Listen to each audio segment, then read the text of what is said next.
오늘도 하나님의 은혜를 사모함으로 금요 기도에 나오신 우리 모든 성도님들에게 하늘의 문이 열리고 성령께서 그 심령 가운데 임재하시는 시간 되기를 축원합니다.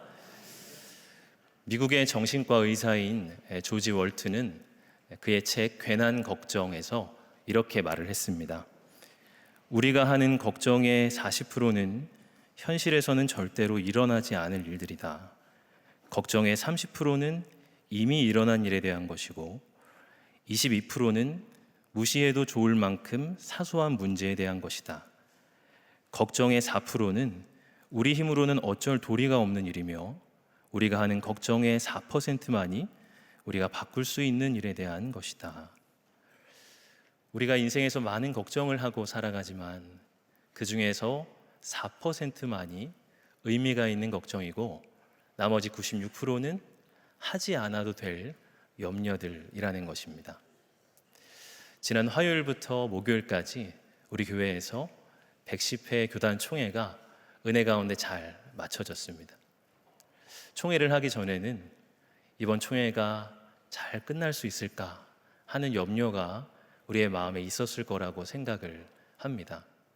총회 바로 전날인 월요일 저녁에 배단위 광장에 잠깐 나갈 일이 있었는데 그 저녁 시간에도 우리 여전도의 회원분들이 만남 카페에 간식을 준비하는데 갑자기 전기 사용에 문제가 생겼다면서 분주하게 움직이는 그런 모습을 봤습니다.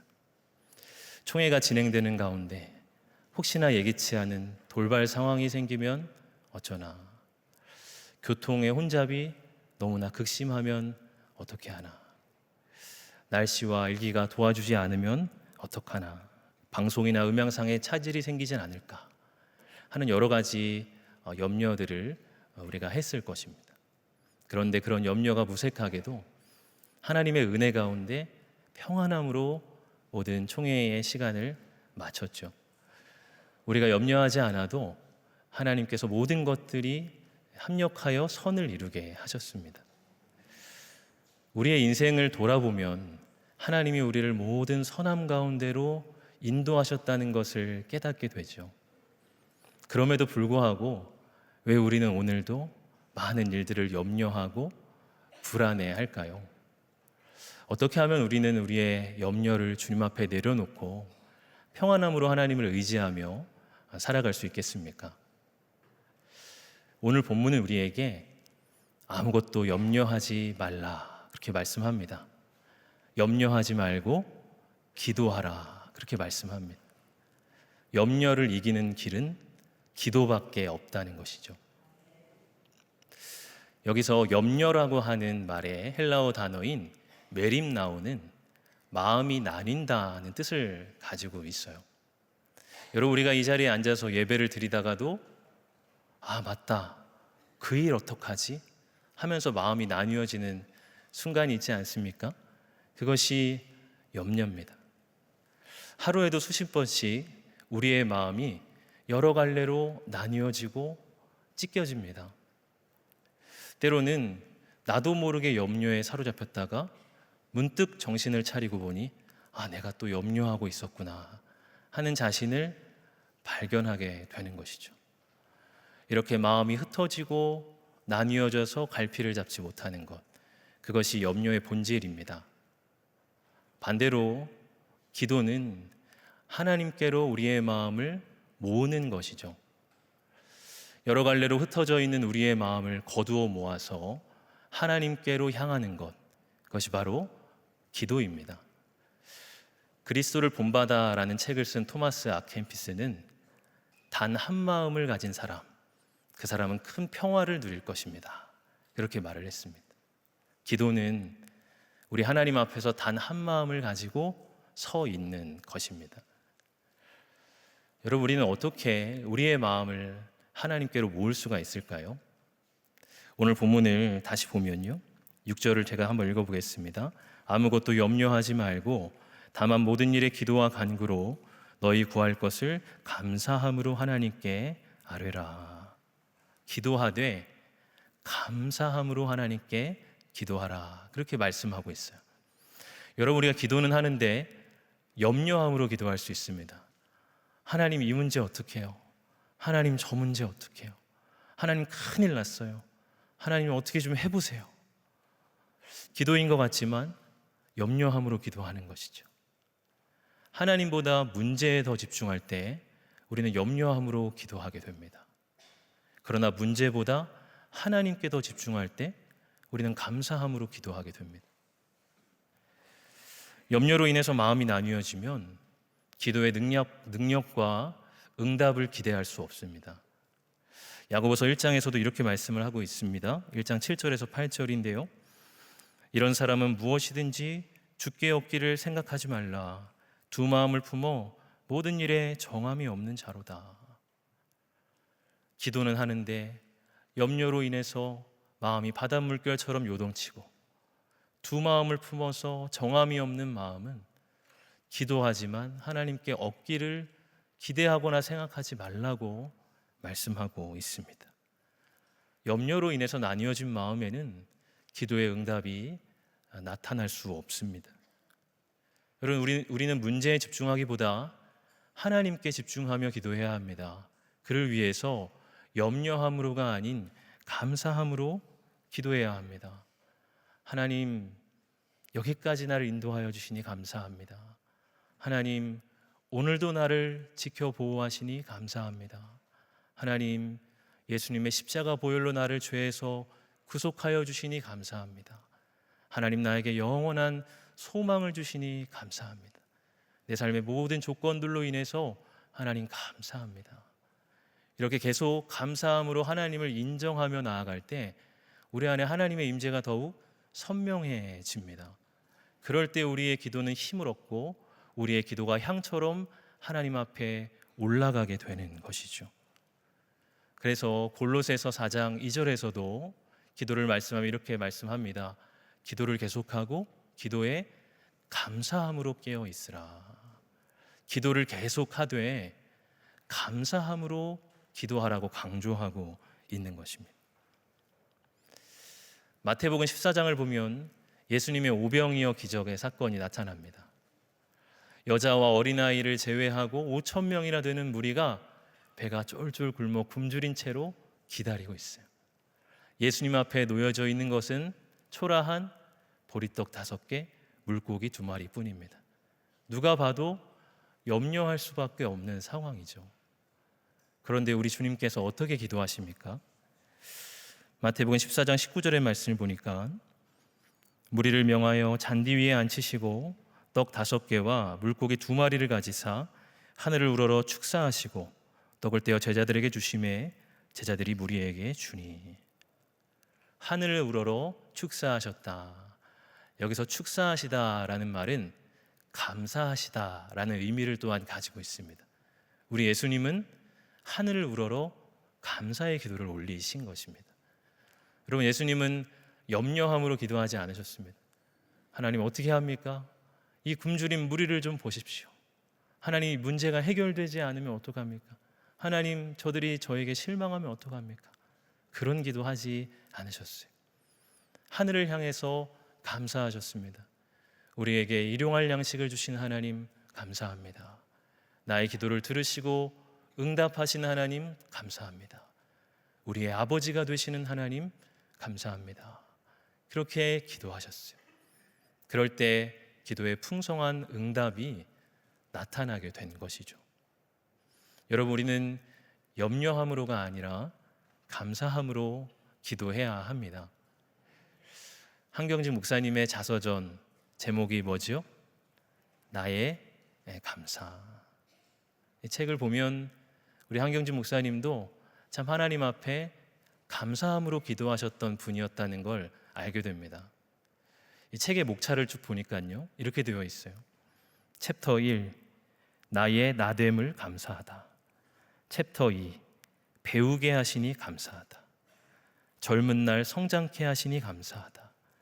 견문을 넓혀주시니 감사하다. 약할 때 강함 주시니 감사하다. 새 일을 주시니 감사하다. 목숨 걸고 살게 하시니 감사하다. 그리운 얼굴들을 다시 보게 하시니 감사하다.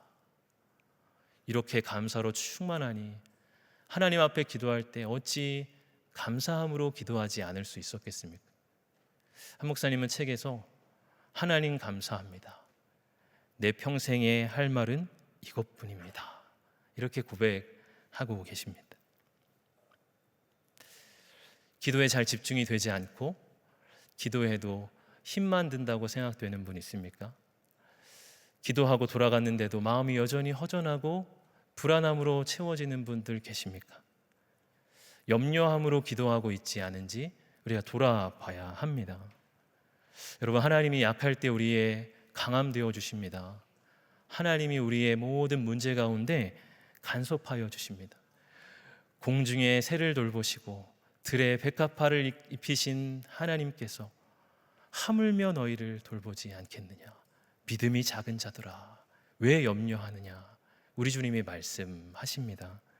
여러분, 우리는 염려하지 말고 하나님을 바라보며 감사함으로 기도해야겠습니다. 여러분, 그렇게 기도할 때에 우리 하나님께서 어떻게 응답해 주십니까? 오늘 빌립보서 4장 7절의 말씀인데요, 우리 같이 한 목소리로 7절의 말씀 읽어보겠습니다. 시작.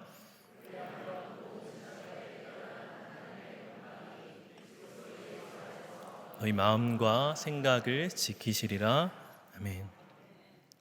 여기서 모든 지각에 뛰어나다라는 것은 인간의 모든 이해력을 초월한다, 그런 뜻입니다. 그래서 이 부분을 이 새한글 성경을 보면 이렇게 번역하고 있습니다. 그리하면 모든 이해력을 뛰어넘는 하나님의 평화가 그리스도 예수님 안에서 여러분의 마음과 생각을 지켜줄 것입니다. 우리가 그렇게 감사함으로 기도할 때 모든 이해력을 초월하여 뛰어넘는 하나님의 이상한 평강이 우리의 마음과 생각을 지키신다는 거예요. 여러분, 분명히 눈에 보이는 상황은 여전히 좋지 않을 수 있습니다. 기도한다고 해서 우리의 상황이 당장에 무언가가 바뀌지 않을 수도 있습니다. 여전히 인간적으로는 불안해해야 하고 두려워해야 마땅한 상황이에요. 그런데 이상하게도 하나님의 평강이 내 마음과 생각을 지키시는 거예요. 그냥 하나님이 믿어지고 뭐라 설명할 수 없는 마음의 담대함과 평안이 내 마음을 가득 채우는 것입니다. 여러분, 이것이 기도의 능력이요 기도의 신비인 것이죠. 여러분, 우리 예수님께서 배를 타고 갈릴리 바다를 지나갈 때를 한번 생각해 보십시오. 갑자기 풍랑이 일었습니다. 배가 뒤집혀질 정도로 파도가 거세게 일었습니다. 모든 제자들이 혼비백산해서 정신을 잃을 정도였어요. 여러분, 어찌 보면 그것이 당연한 인간적인 반응이죠. 그런데 우리 예수님께서 어떻게 하고 계십니까? 주무시고 계셨어요.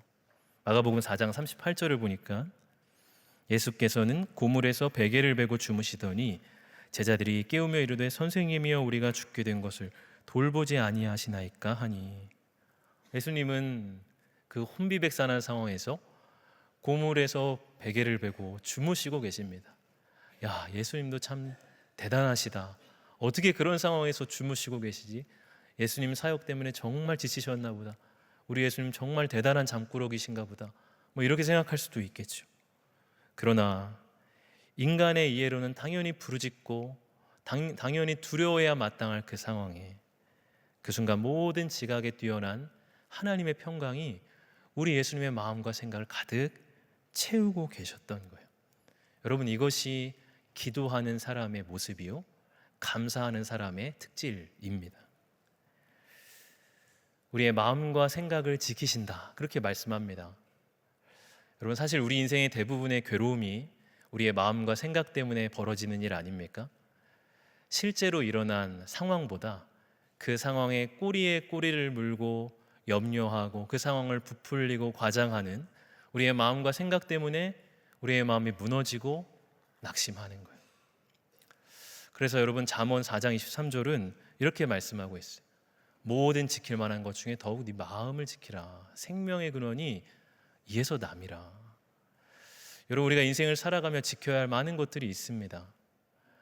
체면도 지켜야 되고요, 예절도 지켜야 되고요, 내 자산도 지켜야 되고, 가족도 지켜야 되고, 건강도 지켜야 돼요. 그런데 지켜야 될 만한 모든 것들 중에서 가장 중요하게 우리의 마음을 지키라고 말씀합니다. 왜냐하면 생명의 근원이 우리의 마음에서 나기 때문이에요. 여러분, 마음이 지켜지지 않으면 세상의 다른 모든 것들을 지켜봐도 소용이 없습니다. 늘 괴로움과 어두움으로 살아가게 됩니다.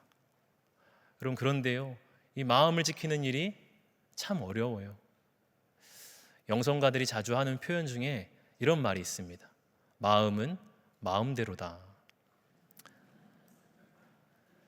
마음을 지키려고, 마음을 한번 통제해 보려고, 관리해 보려고 하는데 마음이 지 마음대로라는 거예요.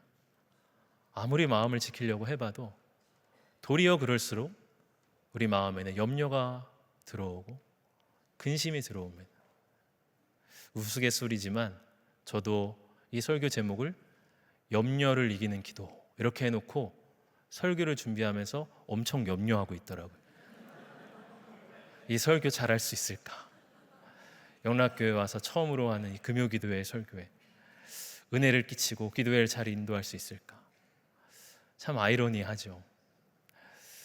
그만큼 마음을 지키고 염려하지 않는다는 것이 참으로 힘든 일이에요. 그래서 마음은요, 지키는 것이 아니라 지켜주시는 것입니다. 내가 내 마음을 지키는 것이 아니라 모든 지각에 뛰어나신 하나님의 평강이 우리의 마음을 지켜주시는 거예요. 내 힘으로 마음을 지켜가려고 하면 백전백패하게 됩니다. 하나님께 내 마음을 내어드리면 그분이 내 마음과 생각을 지켜주십니다. 시중에 나가보면 마음을 돌보거나 이 마음을 관리하는 그런 책들이 베스트셀러가 되어 있는 것을 볼 수가 있어요. 그만큼 현대인들이 자기의 마음을 지키고자 하는 열망이 얼마나 큰가 하는 것을 느끼게 됩니다. 그리고 또한 그만큼 많은 괴로움과 염려로 인해 근심하는 이들이 이 시대 속에 참으로 많다는 것을 보여주기도 합니다. 여러분, 우리의 마음은 우리 마음을 지으시고 우리 마음의 주인 되시는 하나님만이 지켜주실 수 있습니다. 이 시간 괴로운 마음 가지고 나온 성도님들 계십니까? 이 자리에 앉아있지만 설교를 듣다가도 여전히 내 마음이 여러 갈래로 찢겨지고 나뉘어져 근심, 걱정, 염려로 낙심한 분 계십니까? 오늘 하나님의 평강이 우리의 마음을 지켜주시기를 원합니다. 하나님께서 우리의 마음에 담대함을 주시기를 원합니다. 다락방이라고 하는 신앙 잡지에서 읽은 적이 있는 이야기입니다. 이분은 이 청소년부를 담당하시는 사역자입니다. 이분이 어느 날 이 청소년부 학생들을 데리고 등반하는 프로그램을 계획하게 돼요. 등반을 하면서 한번 이 학생들에게 좀 의미 있는 시간이 됐으면 좋겠다 하는 고민을 하게 됩니다. 등반하는 날이 되었을 때 이 사역자는 학생들에게 물병과 배낭을 하나씩 나눠줍니다. 그런데 이렇게 학생들이 배낭을 메보니까 배낭이 너무나 무거운 거예요. 이 사역자는 배낭 안을 확인하지 못하도록 합니다. 학생들은 그 무거운 배낭을 들고 쩔쩔매면서 아유, 뭐가 이렇게 무거운 걸 들고 오르라고 하나 하는 불평을 하죠. 글은 계속해서 이렇게 이어집니다. 언덕 중간쯤 다다랐을 때 우리는 학생들에게 배낭을 열어보라고 했습니다. 가방에는 벽돌이 들어 있었습니다. 쓸데없이 무거운 걸 들고 왔다고 불평하는 학생들도 많았지만 어떤 이들은 금세 그 교훈을 알아챘습니다. 우리는 학생들에게 벽돌을 꺼내 그 위에 자신의 짐과 걱정과 염려를 적으라고 했습니다. 공부 스트레스, 용돈, 부모님의 이혼, 깨진 우정, 나의 미래 등을 적었습니다. 학생들은 정상에 도착해서 큰 십자가 앞에 꿇어앉아 자신이 가져온 벽돌을 내려놓았습니다. 그리고 자신만의 짐을 하나님께 알리기 위해 각자 기도했습니다. 마지막으로 우리 모두는 자리에서 일어나 각자의 배낭에 들고 온 벽돌을 앞에 두고 십자가 주변에 둘러서서 기도했습니다. 하나님의 돌보심을 기억하면서 돌아가는 길은 훨씬 쉽고 즐거웠습니다. 여러분, 어쩌면 오늘 우리도 무거운 염려의 배낭을 메고서 하나님의 산에 올라왔는지도 모르겠습니다. 여러분, 나만의 염려의 벽돌에는 무엇이 적혀 있습니까? 자녀의 문제, 재정의 문제, 관계의 문제, 건강의 위기, 허무함과 외로움 등이 적혀 있지는 않습니까?